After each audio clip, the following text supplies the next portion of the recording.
Hi, it's Mark Reynolds, Breeze Automotive again. I wanted to have a little discussion with you today about how we installed our dashboard. We've had a tech tip on our website at breezeautomotive.com for a number of years that explains some of the things about how we installed our dashboard, but I frequently do spend time on the phone explaining to people one-on-one just what we did and how we treated the ends of the dash. So I thought this video would be a good way to supplement that tech tip and give you a few hints on how you might install your dashboard. First of all, to attach the top of the dashboard to the hoop, we simply drilled and tapped the hoop itself, and we put some 632, or I can't remember if it's 6 or 8 32 button head screws in. And we think those are good looking enough that it's okay if they show below the body. So we've got 1, 2, 3, 4, 5, 7 button head screws drilled and tapped into the frame to hold that in. And they're just gently snug so we don't tear or twist the vinyl. Also, on this dashboard, we're not big fans of the padded vinyl, so we didn't use that. We went to an auto upholstery shop and got a piece of suitable vinyl and put it directly on the dash, so there's no padding here. And I think it helps the vinyl stick without wanting to come off at a later date. We were thinking about putting a Cobra emblem on our dash, and it stuck so hard when we barely touched it that that's where it landed and that's where it's staying. For the bottom of the dash, we use our Breeze dash support bracket kit, which is this little aluminum piece down here.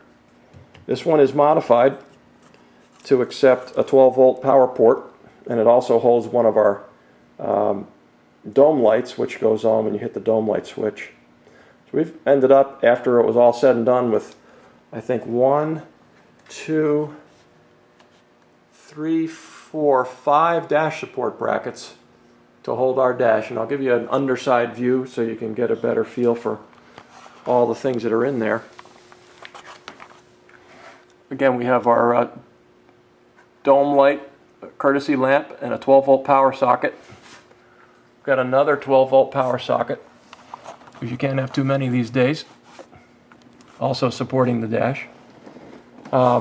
We have a couple of truncated brackets that we used here to support the ends of our vintage looking dash support tubes. 2 of those.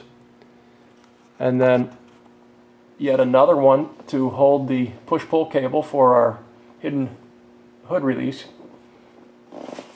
Next one after that has a red button that is the calibration button for our electronic Stuart Warner Speedo. And then finally, over here we have our headlight switch, and then we have another custom bracket that I made to hold the other dome light as well as the ignition switch. One dash support bracket kit from Breeze comes with 3 brackets, so you wouldn't have quite enough to do what we did here, but 3 is good for most people. Biggest thing to explain here is how we treated the end of the dash. What we did was we made ourselves a little steel bracket, which is an L bracket, and I hope you can see it here. It's an L bracket that we riveted to the frame here, and it comes up vertically on the side. So it's riveted down with stainless rivets, and what that allows you to do is bend the dash around to the bracket.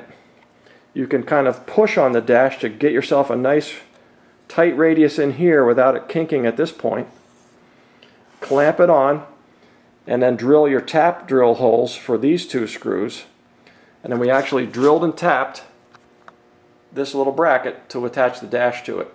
So we wanted it to be removable if for some reason we needed to pull the dash out. So again, button head screws, tapped holes in a little vertical steel bracket, and I'll show you from the other side. There you can see the other side of the bracket. So a little strip stock from the hardware store and a tap and some button head screws. And it makes it real easy. There's no guesswork about where you're going to bend the end of the dash or whatnot. Of course, you'll have extra dash material sticking out from here, and then you can just cut it off flush with the back side of the 2-inch square tube when you're done. While we're here, I'll just point out our little 2-inch tubing finishing plugs that we have installed on the end here. Those are available from Breeze too.